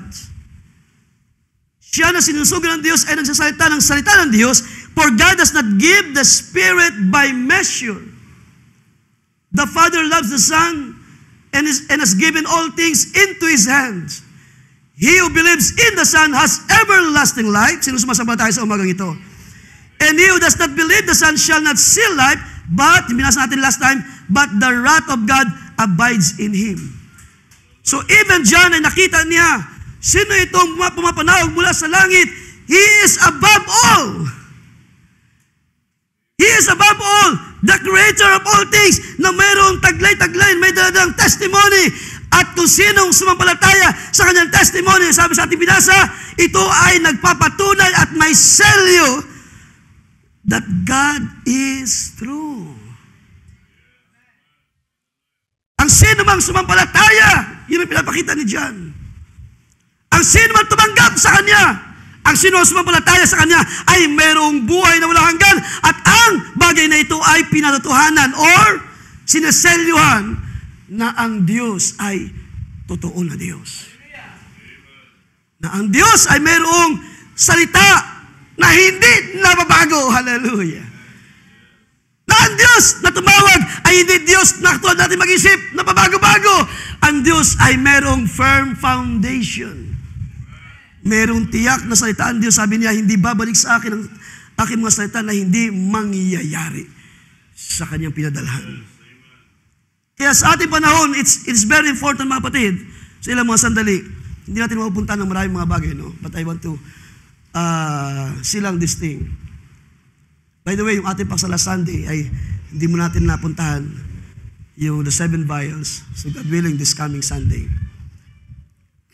Para lamang masilip o makita ang bagay na ito sa kahit sa maiksing panahon ay meron tayong makita sa plano ng Diyos being a sovereign God sa buhay natin. Kaya napakahalaga mga kapatid ang pagsampalataya sa anak ng Diyos na buhay. Kung kayo ay sumasampalataya sa umagang ito. Ang sabi diyan, He who has received His testimony has certified that God is true. Ang tumatanggap ng kanyang pangako ay naglagay dito ng kanyang tatak na ang Diyos ay totoo. The one true God ay magpapakilala sa magitan ng kanyang servant, which is the Lord Jesus Christ. I just want to read yung dalawang pangalan ng ating kapatid Barry Branham in his message, Christ is the mystery of God revealed. Dalawa lamang ito. Sabi niya, the fullness of God that is made known, the secret of mystery is now revealed, that God is manifested. So ano mga kasulatan mayroon sa lumang tipan ay nahayag sa huling mga araw. God and man become one, the anointed man, Christ. What does Christ mean? The anointed one. Kaya nga yung revelation dumating kay Peter, sabi niya, thou art the Christ, the anointed one. Sabihin, walang ibang pinahiran maliban sa iyo. Walang ibang magpapakilala sa katuwiran ng Diyos maliban sa iyo. Thou art the Christ, the Son of the living God. Ang sabi natin kapatid, the anointed one, the anointed that was anointed with the fullness of the Godhead bodily.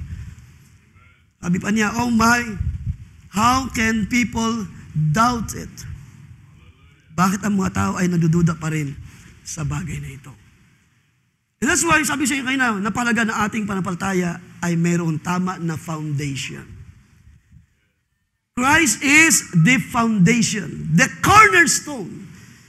Sa Kanya ibinigay ng Diyos ang lahat ng bagay. Sabi sa ating binasa kanina, sa Kanyang mga kamay, ibinigay ang pamamahala sa lahat ng bagay. That God has a preeminence over all things. Ang Diyos na mayroong kapangyarihan sa lahat ng bagay ay nakita natin sa umagitan ng Kanyang lingkod, ating Panginoong Kristo Jesus. Sa isang bahagi pa ng preaching natin kapatid, sabi niya, when I see God's great purpose, so that's the thought, that's the purpose of God sa nakalipas ng mga panahon. Revealing Himself and having first revealed Himself in Christ, the fullness of the Godhead bodily, and then to bring that fullness of Godhead bodily into the people. Tinutukoy niya sa iglesia. Para ano? That He could have the preeminence, the oversight, the leading. So ang Diyos daw na ito ay na-revealed ng Kanyang sarili, ang fullness of the Godhead bodily na-revealed through Christ, upang ang Diyos daw ay magkaroon ng preeminence, upang magkaroon siya ng oversight, magkaroon siya ng pamamahala, siya ay magkaroon ng leading. Merong Diyos na nag-lead sa iglesia, may Diyos na nag-oversight sa iglesia. Alam ng Diyos ang ating mga pangangailangan. Alam ng Diyos ang ating mga lalakaran. Alam ng Diyos kung paano bantayan ang iyong buhay sa mga araw na ito. Kaya nga sabi ni Jesus, kung ano man ang inyong hilingin sa Ama, sa aking pangalan, ay aking ipagkakaloob sa inyo. Ibig sabihin, ang Diyos na ito, who created all things, has a preeminence and is a sovereign God in all things. At lahat ito ay na-express sa magitan ng Kanyang lingkod na si Kristo Jesus. And that's so, sabi diyan sa ating binasa kanina, upang ang Diyos ay magkaroon, sa magitan ni Kristo ay magkaroon ng sovereignty, preeminence sa lahat ng bagay, lalo na sa Kanyang iglesia. Ibig sabihin, lalo na sa mga mananampalataya. At kung tayo ay sumasampalataya, binasa natin kanina, that we are God's offspring. Huwag niyong kalimutan, ang Diyos ay mayroong pamamahala sa buhay ninyo. Ang Diyos ay makapangyarihan sa buhay ninyo. Sino sumasampalataya sa umagang ito? Ang Diyos ay mabuti sa buhay ninyo. Kapag tayo ay nagkulang, mababa ang ating mga puso lagi magsabi, Panginoon, ay pagpatawad mo ang aking mga pagkukulang, ang aking mga pagkakasala. Ang Diyos ay mabuti na Diyos na nagpapatawad sa ating mga pagkukulang. Ang Diyos na nahayag, ang Diyos na nagpakilala, and He is above all things, sabi ng ating binasa kanina sa John, at sa magitan niya ay lumitaw ang lahat ng bagay. Sa ating tingnan niya sa John chapter 1, verse 3, bago makalimutan.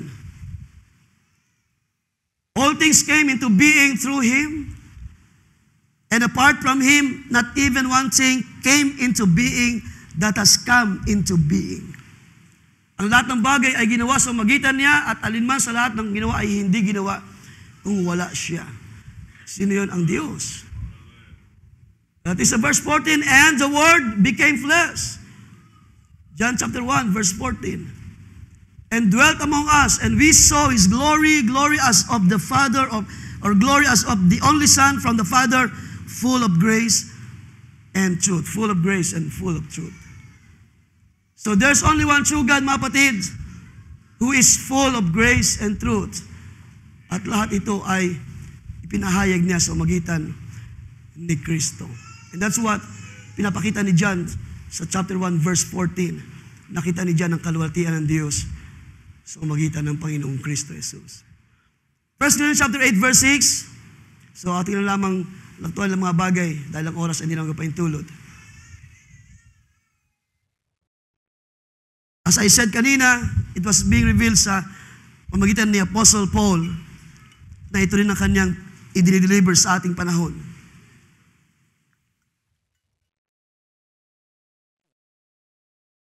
The same thought na pinapakita ni John, the same revelation na nakita din ni Pablo. Ang sabi niya, 1 Corinthians 8 verse 6, yet for us there is only one God, the Father, na source of all things, creator of all things. Sabi diyan, from whom are all things, and we exist for Him. As the offspring, yung kayo na binasa natin sa Acts chapter 17. We live and exist. Kung wala ang Diyos, hindi tayo mag-i-exist, mga kapatid. Kung wala ang Diyos, walang buhay. Kung wala ang Diyos, walang katiyakan, walang pag-asa. At dito pinapakita again ni Paul, katulad ng kaisipan na pinapakita ni John. There is only one God from whom are all things, and we exist for Him, and one Lord Jesus Christ, by whom are all things. Sa Tagalog, sa madaling salita, buhat sa Diyos, sa Kanya ang lahat ng bagay, at tayo ay sa Kanya. At isa lamang Panginoon, si Jesucristo, na sa pamamagitan niya ang lahat ng bagay, at tayo ay sa pamamagitan niya. Ibig sabihin, wala pong dalawang source of life. Wala pong dalawang source of all things. Ang lahat ng bagay ay galing sa Diyos. At yan ay pinakilala niya sa pamamagitan ni Kristo sa buhay natin. Hallelujah.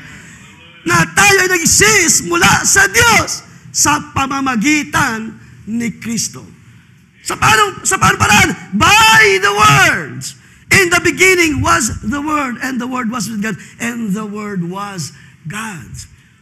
And the Word was made flesh, and we beheld His glory. And there's only one glory na ating nakikita sa Scripture. Kaya nga sabi ng Diyos sa ating binasa kanina, hindi ko ibibigay aking glory sa iba. Mga kapatid, nakita natin ang kaluwalhatian ng Diyos sa pamamagitan ni Kristo. Nakita natin ang kapangyarihan ng Diyos sa pamamagitan ng Panginoong Kristo Jesus. Nakita natin ang kanyang divine nature sa pamamagitan ng Panginoong Kristo Jesus. Kaya hindi tayo nagkakamali kapag tayo sumamba sa Panginoon. Tayo ay sumasamba sa Diyos na makapangyarihan sa lahat. And that's what the thought, the word, or sabihin natin yung biyaya na kapahayagan na nakita ni Paul ng Scripture, even John, na idinideclare sa ating panahon. Well, in fact, si Apostol Pablo, marami tayong makikita mga sulat na kanyang pinakita, ipinahayag kung sino si Kristo sa ating panahon, na ito ay nagpapatibay ng mga bagay sa lumang tipan at nauwi lamang sa isa sa magitan ng ating Panginoong Kristo Jesus. Isang quotation pa sa bahagi ng preaching ng ating kapatid Barbanham. Paki-plus na lang.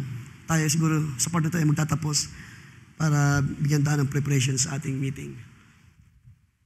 So ito yung isang bagay din na magandang tingnan sa preaching ng ating prophet sa ating panahon. Now three is the number of perfection. That is that God is perfected, the one true eternal God is perfected in the three dispensations of His Godhead manifestation. Father, Son, Holy Spirit doesn't mean that there are three different individual gods, but there is one God represented in the three. God is not three, God is one. Do you believe, mga kapatid, sa umagang ito? But three manifestation of the Godheads, meaning three dispensations of time on the earth, perfects the one true and living God. Madalas sa mga pangaral ng prophet sa ating panahon, He is the Father of the Old Testament. Nagpakilala siya as Father of the Old Testament. And He is the Son in the New Testament, the Son of the living God. At siya ang Espiritu ng Diyos sa uling mga araw na kasama ng mga nobya ni Kristo sa uling mga araw. Revealing in three different offices, three different dispensation, nag-iisang Diyos na nahayag sa ating mga magulang at nahayag pa rin sa ating panahon sa uling mga araw. And that's why, isang biyaya, isang malaking bahagi, mga kapatid, na ito'y makilala natin sa ating panahon. Ang akin na lamang dalangin ay higit pa ang Diyos magpakilala sa atin. I know maraming paraan ng Diyos para atin siyang makilala. At huwag na natin kalimutan ang sabi ni Paul sa huling bahagi. Ang sabi niya, balikan natin ang 1 Corinthians, ang natural man ay hindi po siya tatanggap ng mga bagay ng Espiritu ng Diyos. Sabi dyan, for they are spiritually discerned. 1 Corinthians 2 verse 14. So, ang pinapakita dyan is, there's no revelation. No revelation is true revelation unless it is given mula sa Diyos. Kailangan lang natin pakanasain at pakauhawan o mauhaw tayo, mag-desire tayo na makilala pa natin ang Diyos sa buhay natin sa ating panahon. Ang sabi dyan, but God had revealed them to us by His Spirit, for the Spirit searcheth all things, yes, the deep things of God. At ang sabi pa ni Pablo sa Romans 3 verse 4, let God be the true, and every man is a liar. Mga kapatid, as I am closing, huwag natin kalimutan, isang pangalan lamang ang daladala natin sa ating buhay, ang pangalan ng Panginoong Kristo Jesus. God declares His fullness through Jesus Christ. Kaya nga sabi ni Pablo, walang ibang pangalan sa silong ng langit na ibinigay para sa atin. Walang kaligtasan na tayo tatamuhin maliban sa pangalan na yan, na He is above all names. Naalala ko yun na ituro sa atin one time nating mahal na Eder Barcholo. Maraming pangalan na ipiniklala ang Diyos sa lumang tipan. Pero ang pangalan na na-introduce sa biyaya na ito ay ang Lord Jesus Christ. And the name of Jesus is above all, every name na meron ng Diyos. Ibig sabihin, with all His attributes, His divine nature ay nauwi lamang sa isang pangalan. Kaya nga sabi doon, ang lahat ng salita, lahat ng labi ay magiwika, lahat ng tuhod ay luluhod. Ano sasabihin ng mga labi? That Jesus is Lord of Lords. Siya ay Panginoon ng mga Panginoon at siya ay Hari ng mga hari. Na siya ang Kristo, na siya ang anak ng Diyos na buhay, nahayag sa laman sa umagitan ng Panginoon, na revealed ang kaniyang kadakilaan. And I hope, itong pagiging sovereign ng Diyos ay nakita natin sa bahagi lamang ito. Ito yung isang maliit lamang na bahagi na makikita natin. Marami pa mga bahagi na pwedeng tingnan mga kapatid. Ito na sabi ko sa inyo kanina. Na ang Diyos ay sovereign sa buhay natin. Balikan natin ang Acts sa ating teksto.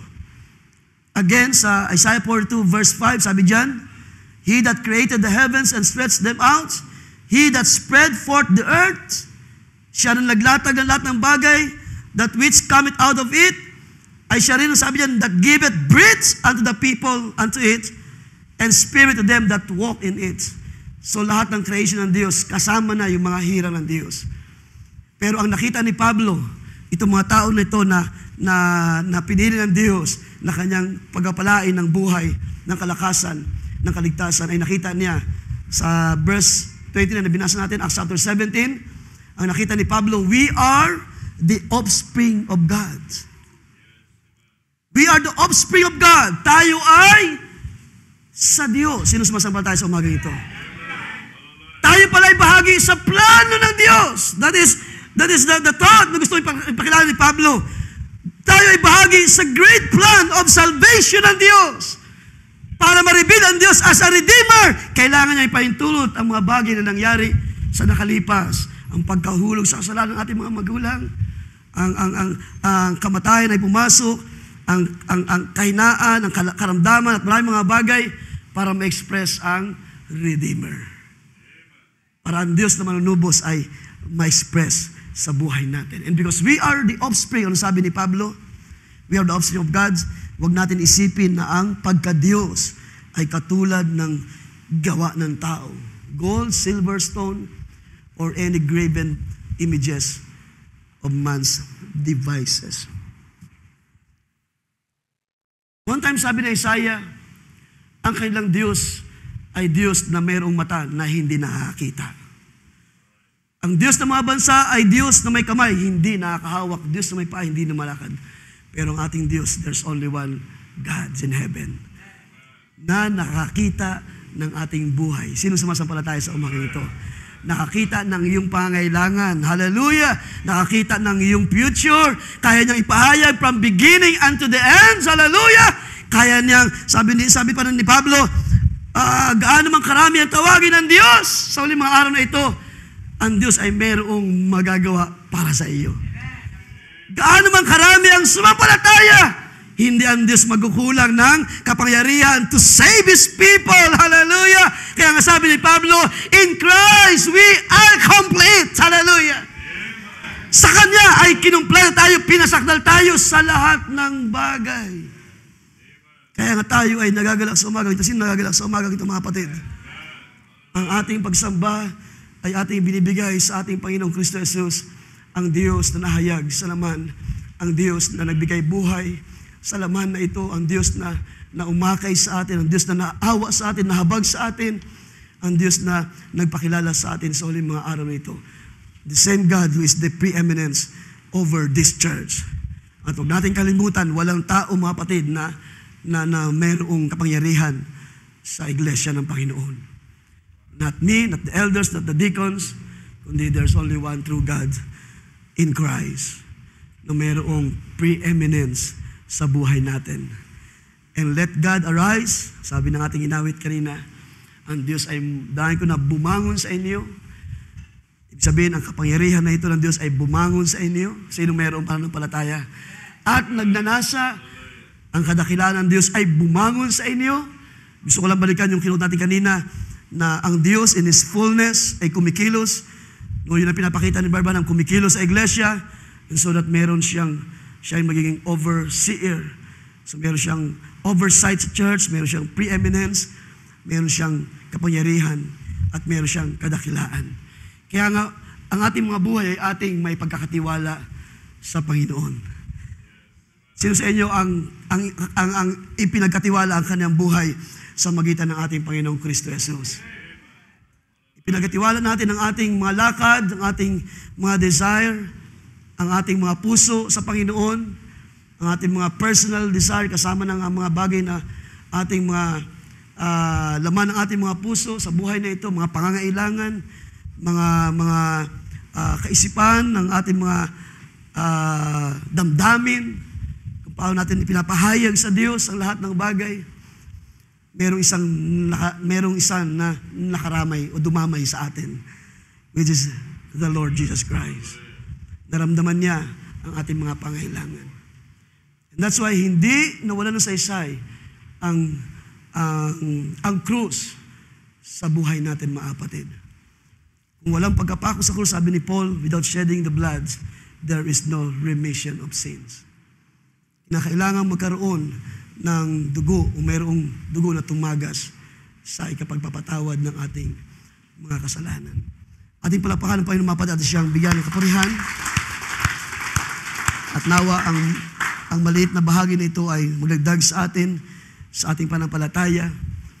At ang Diyos ang patuloy na manghusap pa sa ating mga puso hanggang sa mga panahon na ito.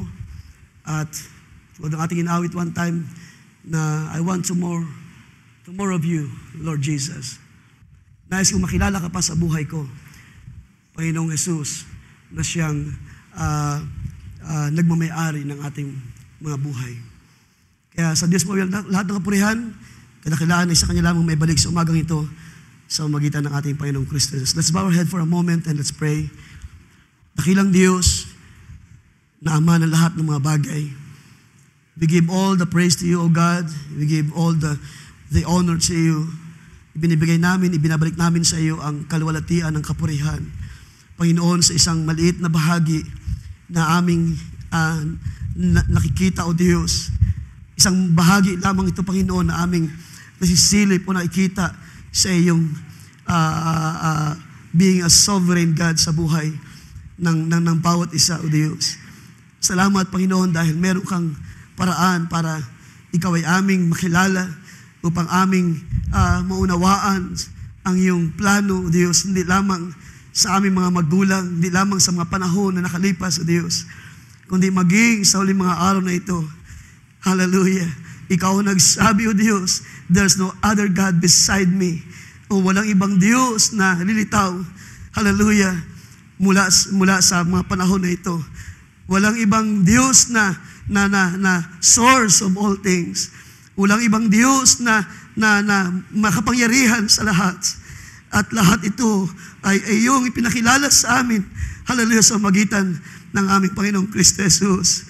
Ano pat, maging ang mga unos ay sumusunod sa Kanyang mga salita. Maging ang mga hangin, ang mga bagay sa paligid ay sumusunod sa Kanyang salita. Naalala ko one time na ang mga alagad nang sila'y pumalaot sa karagatan. At ikaw ay nagpahintulot ng isang unos at ang kanilang sinasakyan ay sila ay maapektuhan ng unos na ito, O Diyos. At ang Panginoong Kristo Jesus na iyong ibinangon at sa pamamagitan niya na ay may pahayag ang iyong kadakilaan, ang iyong kapangyarihan as a sovereign God, hallelujah, na ano pat kanyang pinahinto ang lakas ng hangin, ang unos ay tumigil, hallelujah, at ang creation ay sumunod sa kanyang mga salita. Tunay na ikaw ay dakilang Diyos na naayag sa uling mga araw, hindi lang sa panahon ng iyong mga lingkod, ang iyong mga apostles, ang mga disciples, hallelujah, maging sa aming panahon ay mayroong kapangyarihan ka, hallelujah, na kumikilos sa iyong iglesia upang lahat ng bagay ay iyong pasunurin sa iyong salita. Kahit man ang mga evil spirits sa kahanginan, O Diyos, ay wala silang magagawa maliban ikaw, Panginoon, ang magkaroon ng kapangyarihan at kapamalaan. Kahit man sa panahon ng yung likod na si Job, O God, nang siya ay yung pahintulot na nagalawin sa kamay ng kaaway sa iyong kapahintulutan, wala siyang magagawa maliban na ikaw, O Diyos, na makapangyarihan, na sovereign, ang maglagay, hallelujah, ang magbigay daan sa kaniyang, sa iyong lingkod na si Job, na para siya ay galawin ng kaaway sa mga panahon na iyon. Yes, O God, ang Diyos, ikaw pa rin ang Diyos, ang siyang mayroong kapamalaan sa lahat ng bagay nang iyong sabihin, huwag mo lang galawin ang kanyang buhay.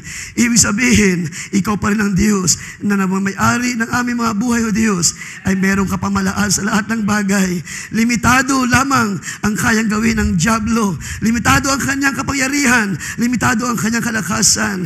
Dakila ka, O Diyos, na nasa amin kaysa kanya na nasa libutan. Ang iyong kamay, ang iyong salita ay kapangyarihan ng iyong iglesia sa uling mga araw na ito. Salamat sa iyong mga salita, O Diyos. Salamat sa patuloy na iyong pagdaragdag at patuloy na pagbangon, patuloy na pagpapahayag ng iyong biyaya sa buhay namin, O Diyos. Yamang aming nalaman that we are the offspring.